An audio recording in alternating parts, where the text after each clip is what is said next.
গাথামালাটা নিয়ে গিয়ে আমার বন্ধুর গলায় পরিয়ে প্রসাদী করে আমার কাছে আবার নিয়ে আয়। তাই গাথামালাটা তুলসীর হাতে তুলে দিলেন, আরো শিখিয়ে দিলেন সব তুলসী সময় বুঝে আমার গোবিন্দের গলায় মালাটা পরিয়ে দিন। যখন গোবিন্দ বলরাম দাদার সঙ্গে থাকবে তখন আবার দিস না, কারণ তোদেরকে তো আবার না বলে দিলে বুঝতে পারিস না। সক্ষরস আর মধুর রস যদি একসঙ্গে মিশে যায় তাহলে রসভঙ্গ হয়ে যাবে। যখন দেখবি যে গোবিন্দ সুমনের সঙ্গে আছে তখন এই মালাটা তুই দিলে দিতে পারিস, নইলে কিন্তু দিতে পারবি না। তাই না? সেই মালাটা নিয়ে যাবে আর রাধারানী সময় বুঝিয়া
সময় বুঝে যখন তখন যাতা করলে হবে না।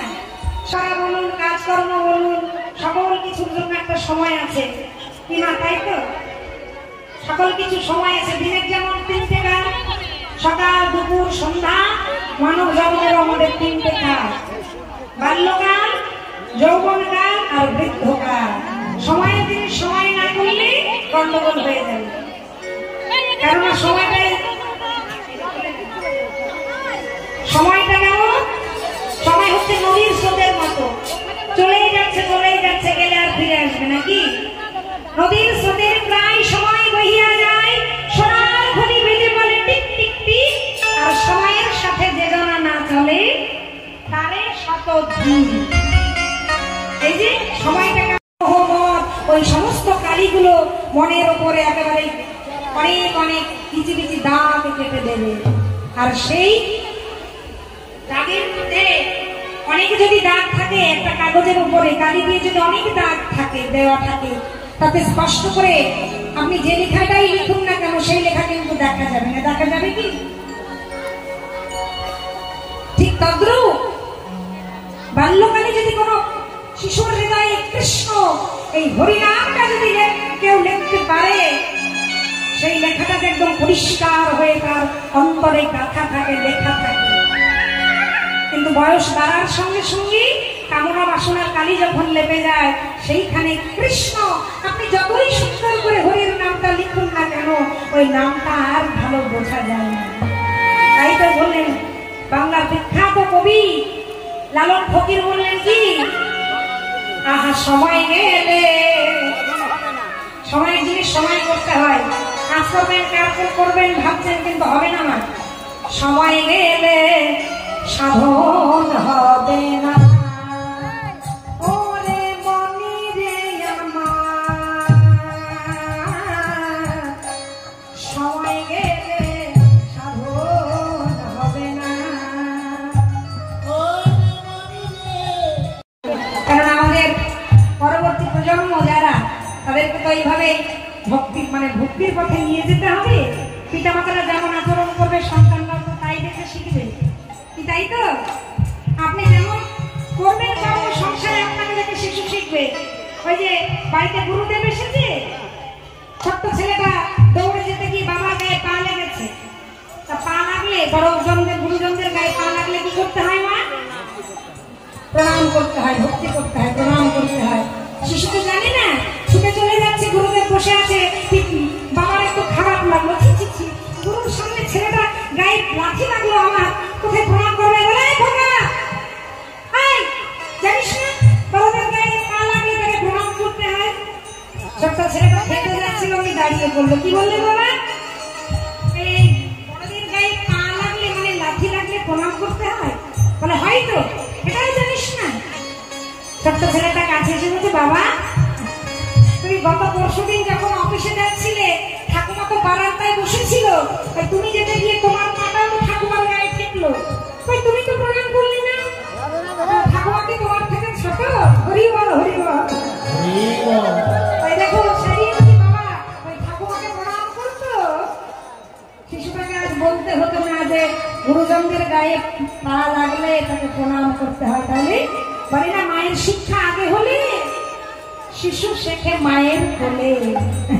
তাই সময়ের জিনিস সময় করতে হবে। ছোট্ট থেকেই প্রত্যেকটা বাড়িতে প্রত্যেকটা শিশুকে আমি সকল ভক্তিমতী মায়েদের গুরুজনকে চরণ ধরে বলে যাব, আপনারা সন্তানদেরকে গুরুজনকে প্রণাম করতে, মন্দিরে প্রণাম করতে, ঠাকুরের সামনে প্রণাম করতে, ভগবানের নাম গণনা করতে।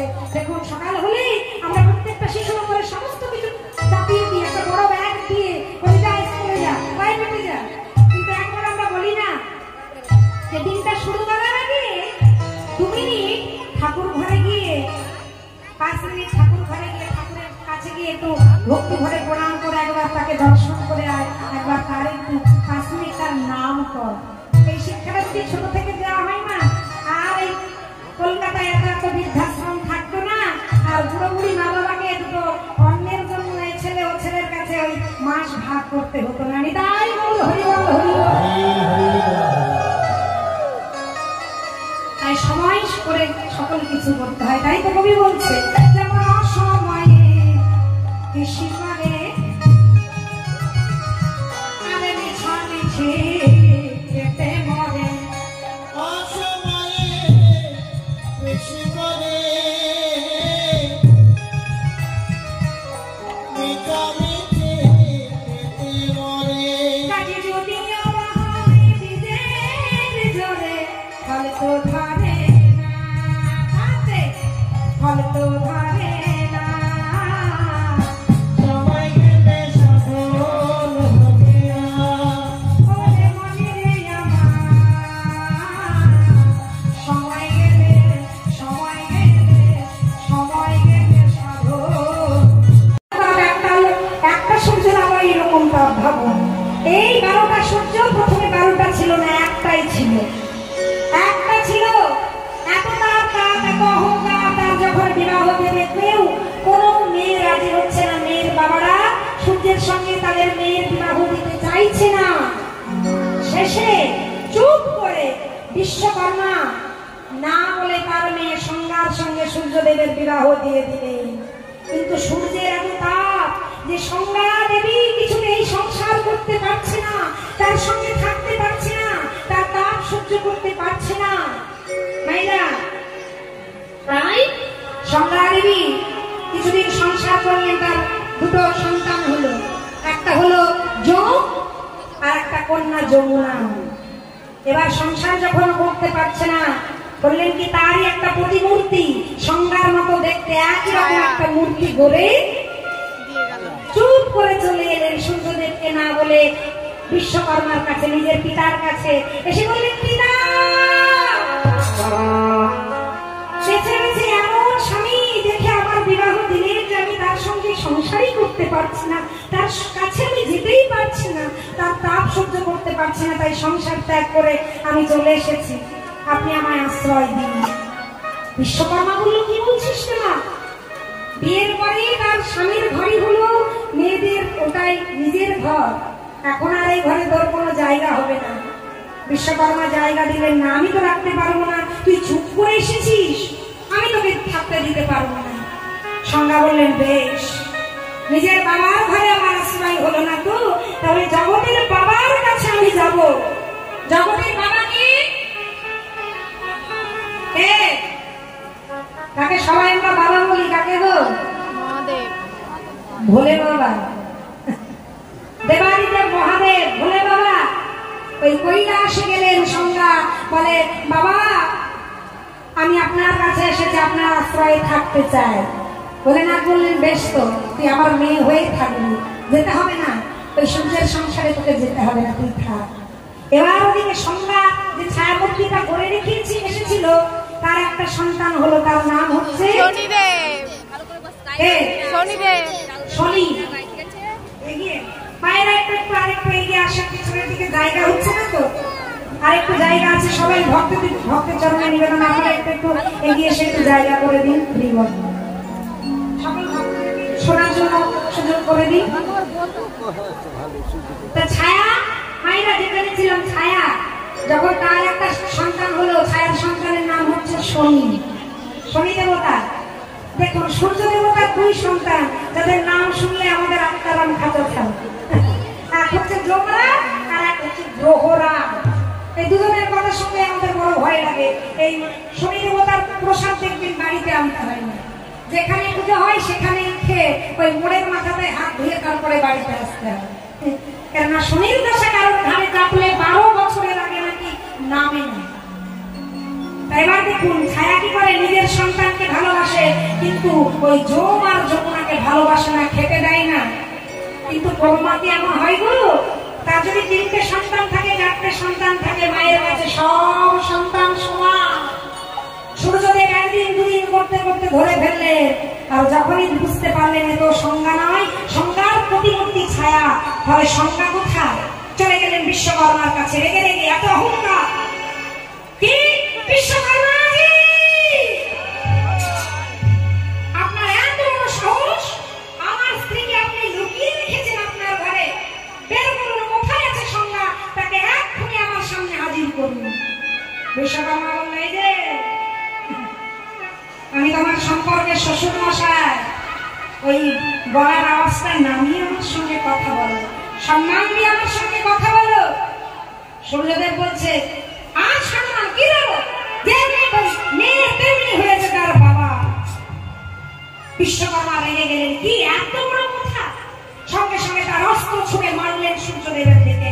আর যে অস্ত্র ছুঁড়ে মারলেন, প্রথমে সূর্যদেব ছিল একটা, অস্ত্রের আঘাতে হয়ে গেল 12টা, দ্বাদশ আদিত্য। তাই দেখবেন সোনা কাটতে গেলে সোনার যেমন চূর্ণ করে, লোহা কাটতে গেলে লোহার দেখবেন চূর্ণ করে। ওই সূর্য যখন 12টা ভাগে ভাগ হলো, বিশ্বকর্মার অস্ত্রের আঘাতে চূর্ণ পড়লো, সূর্যের কিছুটা চূর্ণ পড়লো, আর সেই চূর্ণ থেকে 3 জন দেবতার হাতের 3টে অস্ত্র তৈরি হলো। ভোলানাথের হাতের হলো ত্রিশূল, বিষ্ণুর হাতের হলো চক্র, আর ব্রহ্মার হাতে হলো শক্তি অস্ত্র। এই 3 দেবতা, ব্রহ্মা বিষ্ণু মহেশ্বরের হাতের যে অস্ত্র, ওটা হচ্ছে সূর্যের, ওই যে সূর্যকে যখন দ্বিখণ্ডিত করলো তার চূর্ণ থেকে তৈরি। এবার যখন 12টা ভাগে ভাগ হয়ে গেল, এবার সূর্যদেব শ্বশুর মশাইয়ের কাছে করজোড়ে বললেন, শ্বশুর মশাই বলুন আমার সংজ্ঞা কোথায়, তার ছেলে মেয়ে যমুনার যে অনেক কষ্ট, ওই ছায়াতে তাদের ঠিক মতো দেখাশোনা করে না, আপনি বলুন কোথায় আছে। বিশ্বকর্মা বলল, দেখো বাবা, এসেছিল সংজ্ঞা আমার কাছে, কিন্তু আমি তাকে থাকতে দিইনি, ও যতদূর সম্ভব মনে হয় কৈলাসে ওই জগৎ বাবা ভোলানাথের কাছে আছে, তুমি ওইখানে যেতে পারো। তাই তখন সঙ্গে সঙ্গে তোমার কর্তা আসছে, তোমার কর্তা আসছে তোমাকে নিতে। খবরিওয়ালাটাকে দেখো, হ্যাঁ, নারদ মুনি গিয়ে বলে দিল, এই হাসি আর তোমার থাকবে না, ওই যে আসছে সূর্যদেব আসছে, কর্তা তোমাকে নিতে। সংজ্ঞা বলছি, বাপরে বাপ, আমার ওই আগুনের মধ্যে দিয়ে আমায় থাকতে হবে, না না না না, আমি পারবো না। সূর্যকে আসতে দেখে নিজে একটা মেয়ে ঘোড়া সেজে দৌড়তে লাগে, দৌড়ে চলে যাচ্ছে, ছুটতে ছুটতে ছুটতে ছুটতে চলে যাচ্ছে। আর সূর্যদেব ভাবে, এখানে এতজন আছে, কেউ আমায় দেখে পালালো না, কিন্তু ওই ঘোড়াটা পালিয়ে যাচ্ছে কেন, ঘোড়াটাকে এটা আমায় জানতে হবে। সঙ্গে সঙ্গে সূর্যদেব নিজের ইচ্ছা শক্তি দ্বারা তিনি হলেন পুরুষ ঘোড়া। যেতে যেতে যেতে দুজনের মিলন হলো, সেইখান থেকে একটি সন্তান জন্ম নিল, তার নাম হলো অশ্বিনীদয়। ওই অশ্বরূপে মিলন হলো বলে সন্তানের নাম হলো অশ্বিনীদয়, যে অশ্বিনীদয়ের কাছ থেকে কুন্তী মা আমার নকুল আর সহদেবকে পেয়েছিল। এই অশ্বিনীদয়ের কাজ হলো দেবতাদের চিকিৎসা করা। তাই এবার সঙ্গে যখন স্বামীর সংস্পর্শ পেল, ভাবলো অনেক তেজও কমে গেছে, অহংকারও কমে গেছে, এবার তাহলে ভোলানাথ বললো, এবার সংসার করতে পারবি না। তোর স্বামীর সেই তেজ আর নেই। যে সূর্য ছিল আজ 12টা ভাগে বিভক্ত হয়েছে, তাই একটি সূর্যের তাপ আমরা পাচ্ছি। এই সূর্যের জন্য এই যে সূর্য, তার আলো গাছের উপরে পড়ছে, গাছ পাতায় যে খাবার তৈরি করছে, আর গাছ থেকে আমরা কি পাই? কি পাই? ফল। মা বলছে দেখো ফল পায়, ফলকে বাঁচা যাবে। আপনাদের কাছে ভিক্ষার আঁচল নিয়ে যাচ্ছি, আপনারা প্রাণ ভরে দান করবেন আর গোবিন্দের চরণে প্রার্থনা করবেন। এইভাবে আপনার তো ভক্তের আগমন যেন যুগ যুগান্তর ধরে এই হরি সভায় হয়। এরপরে বছর বছর যেন আরো উন্নতি হয়, গ্রামের মঙ্গল হয়, সকলের মঙ্গলার্থে এই হরিবাসর। এই যে দেখুন মায়েরা, কমিটি দাদা ভাইরা এত কষ্ট করে পরিশ্রম করে এত সুন্দর হরিবাসনের আয়োজন করেছে, তো তাদেরও দেখুন অনেক কাজ আছে, কাজকর্ম ফেলে এই ভিক্ষার ঝুলি হাতে নিয়ে নিয়ে সকলের দ্বারে দ্বারে গিয়ে নিজেদের জন্য নয়, শুধুমাত্র ভক্ত সেবার জন্য, গোবিন্দের সেবার জন্য তারা আছে। দেখুন এই যে কাঙাল সেজেছে, আপনাদের কাছে ভিক্ষার আঁচল নিয়ে যাবি। সকল ভক্তিমতী মায়েরা এবং ভক্ত বাবারা সবাই মিলে প্রাণ ভরে দান করবেন। আর কেউ যদি বেশি দান করতে চান আমার কাছে আসবেন, আমি নাম ধরে সেই দানটা কমিটির কাছে পৌঁছে দেবো। যদি কোনো ভক্ত 500 টাকা, 100 টাকা বা 1000 টাকা যদি দান করতে চান আমার কাছে আসবেন, নাম ঘোষণা করে দেবো, এ দান কিন্তু কমিটির কাছে পৌঁছে যাবে। নিতাই গৌর হরি বল, হরি বল।